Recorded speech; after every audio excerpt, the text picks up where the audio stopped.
Chapter 17, The Knife of Consciousness.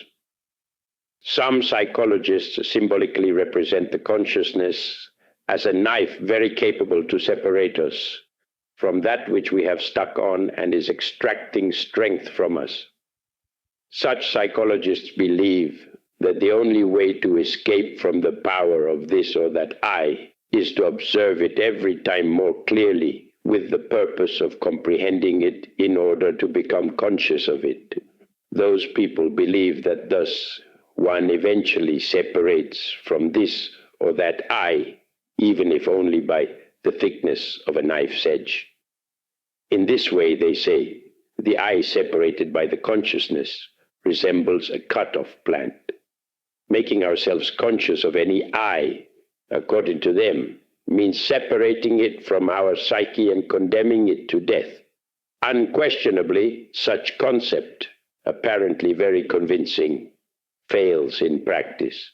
The I which has been cut off from our personality by means of the knife of consciousness, thrown out of home as a black sheep, continues in the psychological space, becomes a tempting demon, insists on coming back home, does not resign itself so easily.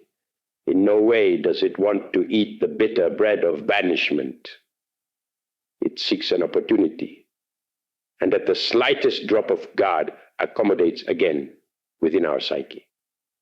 What is most serious is that within the banished I, there is always a percentage of essence, of consciousness. All those psychologists who think in that way have never achieved to dissolve any of their I's really. They have failed.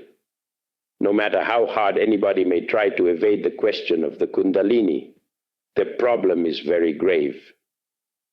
Really, the ungrateful child never progresses in the esoterical work on himself.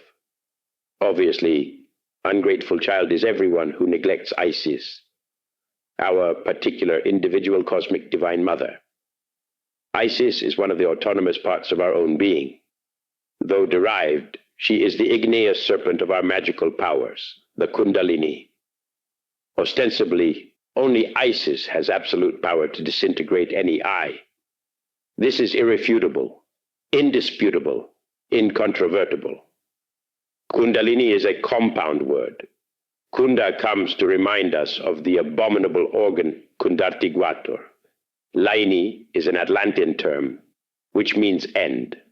Kundalini means end of the abominable organ Kundartiguator. Therefore, it is urgent not to confuse the Kundalini with the Kundartiguator. We have already said in a previous chapter that the igneous serpent of our magical powers is coiled 3.5 times inside certain magnetic center located in the coccygeal bone, base of the spine bone. When the serpent goes up, it is the Kundalini. When it goes down, it is the abominable organ Kundartiguator. By means of white tantrism, the snake ascends victorious through the spinal medullar canal, awaking the powers which deify. By means of black tantrism, the snake hurtles from the coccyx down towards the atomic hells of man. Thus is how many become terribly perverse demons. Those who make the mistake of attributing to the ascending serpent all the descending serpent's devious and sinister characteristics definitively fail in the work on themselves.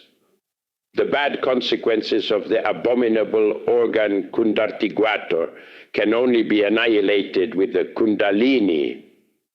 It is not excessive to clarify that such evil consequences are crystallized in the pluralized I of the revolutionary psychology. The hypnotic power of the descending serpent keeps humanity submerged in unconsciousness. Only the ascending serpent, by opposition, can awake us. This truth is an axiom of Hermetic wisdom. Now we will understand better the deep significance of the sacred word Kundalini.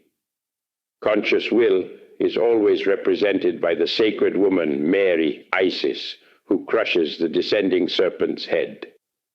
I state frankly and in plain language that the double current of light, earth's alive and astral fire, has been depicted in ancient mysteries as the snake with the head of a bull, of a billy goat, or of a dog.